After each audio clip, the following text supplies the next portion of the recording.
ನಮಸ್ಕಾರ. ಎಷ್ಟು ವಿಡಿಯೋಗಳು ಮಾಡಿದ್ರೆ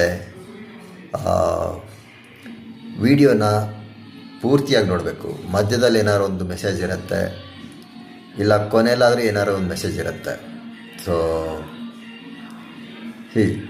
ತಂದೆ ತಾಯಿಗಳು ಈಗೊಂದು 6-7ನೇ ಕ್ಲಾಸಿಗೆ ಮಕ್ಕಳಿಗೂ ಆ ಒಂದು ಇದಕ್ಕೆ ಬಂದಿದ್ದಾರೆ ಅಂದಾಗ ಅವರಿಗೆ junk food, chocolate, cool drinks ಅದನ್ನೆಲ್ಲ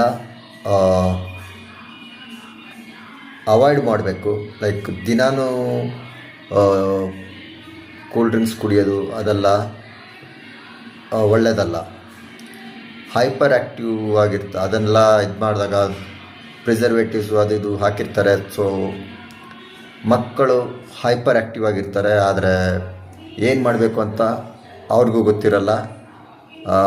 ಸ್ಕೂಲಲ್ಲಿ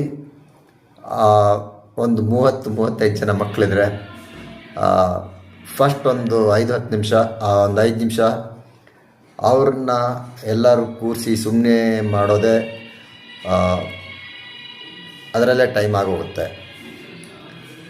ಆಮೇಲೆ ಪಾಠ ಇದು ಮಾಡ್ಬೇಕಾದ್ರೂ ಅರ್ಧ ಭಾಗ ಜನ ಒಂದು 8-10 ಜನ ಗಮನ ಕೊಟ್ಟು ಪಾಠ ಕೇಳ್ತಾಯಿದ್ರೆ, ಇವರು ಸ್ವಲ್ಪ ಹೈಪರ್ ಇರೋರು ಸುಮ್ಮನೆ ಇರೋರನ್ನ ಮಾತಾಡ್ಸೋಕ್ಕೆ ಪ್ರಯತ್ನ ಮಾಡೋದು. ಅಂದರೆ ಅವರಿಗೆ ಒಂದು ಫೋಕಸ್ ಮಾಡೋಕ್ಕೆ ಕಷ್ಟ ಆಗ್ತಾ ಇರುತ್ತೆ. ಅವರಿಗೆ ಏನಂತೀರ, ಕಂಟಿನ್ಯೂಸ್ ಇನ್ಸ್ಟ್ರಕ್ಷನ್ಸ್ ಕೊಡ್ತಾ ಇರಬೇಕು. ಇದಾದಮೇಲೆ ಇದು ಮಾಡಿ, ಆಮೇಲೆ ಇದಾದಮೇಲೆ ಇದು ಮಾಡಿ, ಕಂಟಿನ್ಯೂಸ್ ಇನ್ಸ್ಟ್ರಕ್ಷನ್ ಕೊಡ್ತಾಯಿದ್ರೆ ಮಾಡ್ತಾರೆ. ಮಧ್ಯದಲ್ಲಿ ಸ್ವಲ್ಪ ಒಂದು 2-3 ನಿಮಿಷ ಸುಮ್ಮನೆ ಇದ್ದರೆ ಅವರು ಇಡೀ ಕ್ಲಾಸಲ್ಲೆಲ್ಲ ಗಲಾಟೆ ಶುರು ಮಾಡ್ತಾರೆ. ಸೊ ಪೇರೆಂಟ್ಸ್ ಕೂಡ ಈಗ ಏನಂತಾರೆ, ಗಮನ ಕೊಡಬೇಕು. ಇಬ್ಬರು ವರ್ಕಿಂಗ್ ಇದ್ರೂ ಪೇರೆಂಟ್ಸು ಮಕ್ಕಳ ಒಂದು ಬರೀ ಓದೋದ್ರಲ್ಲಷ್ಟೇ ಮಕ್ಕಳು ಬುದ್ಧಿವಂತರಾಗಿದ್ದರೆ ಸಾಲದು.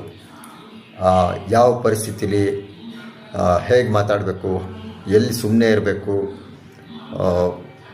ಬೇಡದಿರೋ ಪರಿಸ್ಥಿತಿಗಳಲ್ಲಿ ಯಾಕೆ ಹೋಗಿ ತಗ್ಲಾಕೊಂಬಾರ್ದು, ಅದನ್ನು ಎಲ್ಲ ಮನೆಯಲ್ಲಿ ಹೇಳ್ಕೊಡ್ಬೇಕು, ಅಭ್ಯಾಸ ಮಾಡಿಸ್ಬೇಕು.